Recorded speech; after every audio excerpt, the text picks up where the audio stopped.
Assalamualaikum warahmatullahi wabarakatuh. Salam sejahtera buat kita semua. Salam. Hai, perkenalkan nama saya Fauzia Butolo. Saya mahasiswa aktif dari jurusan Pendidikan Guru Sekolah Dasar, Fakultas Ilmu Pendidikan, Universitas Negeri Gorontalo. Pertama-tama puji syukur atas kehadirat Allah Subhanahu wa Ta'ala, Tuhan Yang Maha Esa, karena atas izin dan kuasa-Nya semata, saya bisa mempresentasikan materi saya hari ini mengenai perkembangan kurikulum di Indonesia melalui daring. Yang terhormat kepada dosen pengampu mata kuliah perkembangan kurikulum di sekolah dasar, saya sebut nama beliau, Ibu Nur Fadlia, SPD MPD. Baik, langsung saja ke materi pokok saya hari ini.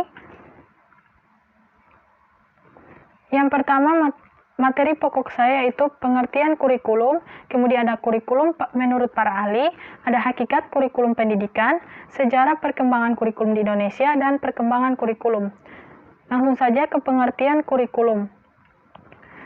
Kurikulum berasal dari bahasa Latin Yunani yakni karker atau perubahan menjadi kata benda. Kurikulum pertama kali dipakai dalam dunia atletik diartikan sebagai suatu jarak untuk perlombaan yang harus ditempuh oleh seorang pelari.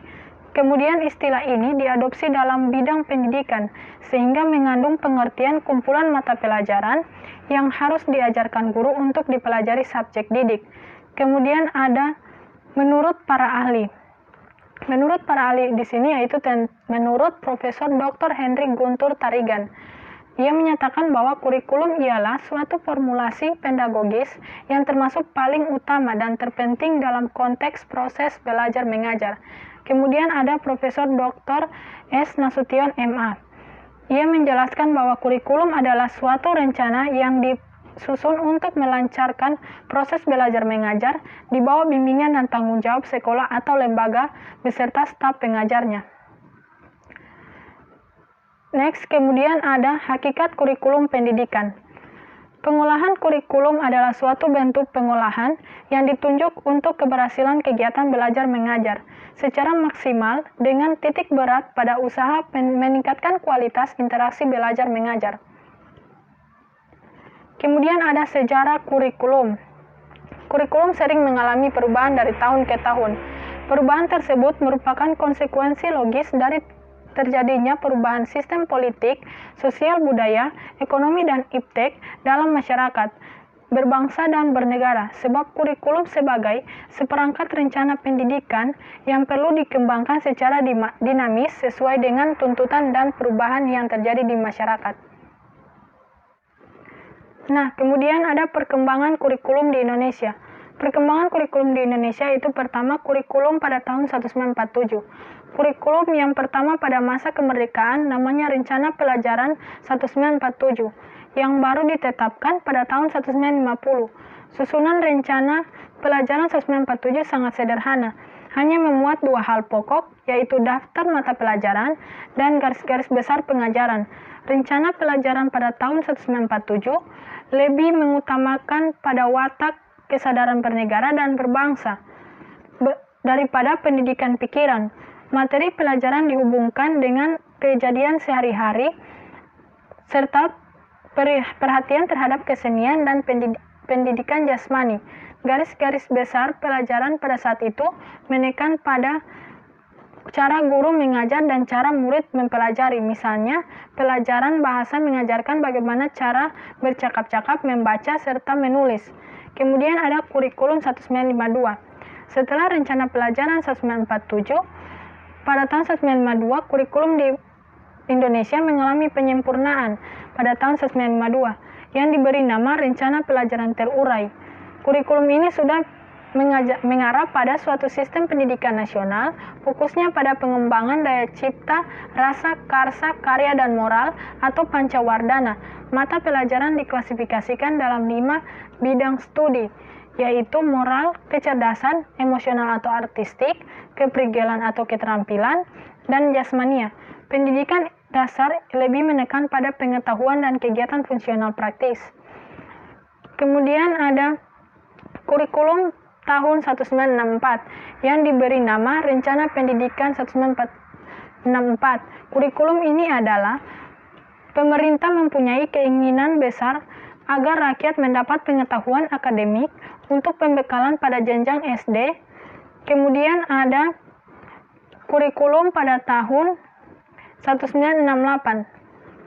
Kurikulum pada 1968 merupakan pembaharuan dari kurikulum 1964, yaitu dilakukannya perubahan struktur kurikulum pendidikan dari Pancawardhana menjadi pembinaan jiwa Pancasila, pengetahuan dasar, dan kecakapan khusus.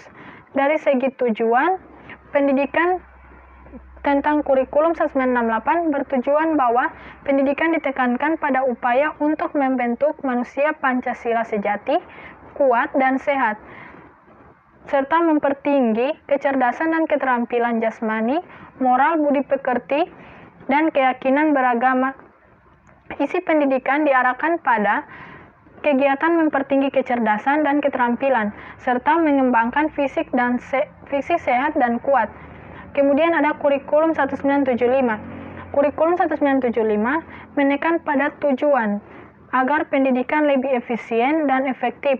Yang melatar belakangi adalah pengaruh konsep di bidang manajemen, yaitu MBO atau manajemen by objektif, yang terkenal saat itu, yaitu metode, materi, dan tujuan pengajaran, dirinci dalam proses pengembangan sistem instruksional atau PPSI.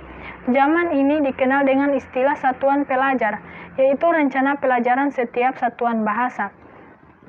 Kemudian ada kurikulum 1984 atau kurikulum CBSA. Kurikulum 1975 yang disempurnakan, yaitu posisi siswa ditempatkan sebagai subjek belajar. Kurikulum ini disebut cara belajar siswa aktif atau CBSA, atau dikenal dengan Student Active Learning atau SAL. Kurikulum 1984 ini berorientasi pada tujuan instruksional, didasari oleh pandangan bahwa pemberian pengalaman belajar kepada siswa dalam waktu belajar yang sangat terbatas di sekolah harus benar-benar fungsional dan efektif. Oleh karena itu, sebelum memilih atau menentukan bahan ajar, yang pertama harus dirumuskan adalah tujuan apa yang harus dicapai oleh seorang siswa. Kemudian ada kurikulum pada tahun 1994. Kurikulum tahun 1994 dibuat sebagai penyempurnaan kurikulum 1984 dan dilaksanakan sesuai dengan Undang-Undang Nomor 2 Tahun 1989 tentang Sistem Pendidikan Nasional dengan sistem caturwulan yang pembagiannya dalam 1 tahun menjadi 3 tahap, agar diharapkan dapat memberi kesempatan bagi siswa untuk dapat menerima materi dalam pelajaran cukup banyak. Tujuan pengajaran ini menekan pada pemahaman konsep dan keterampilan menyelesaikan soal. Kemudian ada kurikulum 2004 atau KBK. Kurikulum 2004 lebih dikenal dengan kurikulum berbasis kompetensi atau KBK. Kurikulum berbasis kompetensi berorientasi pada satu, hasil dan dampak yang diharapkan muncul pada diri peserta didik melalui serangkaian pengalaman belajar yang bermakna. Kemudian kedua, keberagaman yang dapat dimanifestasikan sesuai dengan kebutuhannya. Tujuan yang ingin dicapai menekan pada ketercapaian kompetensi siswa baik secara individual maupun klasikal. Tahun 2004, pemerintah mengeluarkan kurikulum baru dengan nama kurikulum berbasis kompetensi. Kemudian ada kurikulum 2006 atau KTSP. Munculnya KTSP memiliki perbedaan yang paling menonjol. Di sini guru lebih diberikan kebebasan untuk merencanakan pembelajaran sesuai dengan lingkungan dan kondisi siswa serta kondisi sekolah berada. Hal ini disebabkan karena kerangka atau KD, standar kompetensi lulusan atau SKL, dan standar kompetensi dan kompetensi dasar atau SKKD. Setiap mata pelajaran untuk setiap satuan pendidikan telah ditetapkan oleh Departemen Pendidikan Nasional. Kemudian terakhir, ada kurikulum K13 atau kurikulum 2013.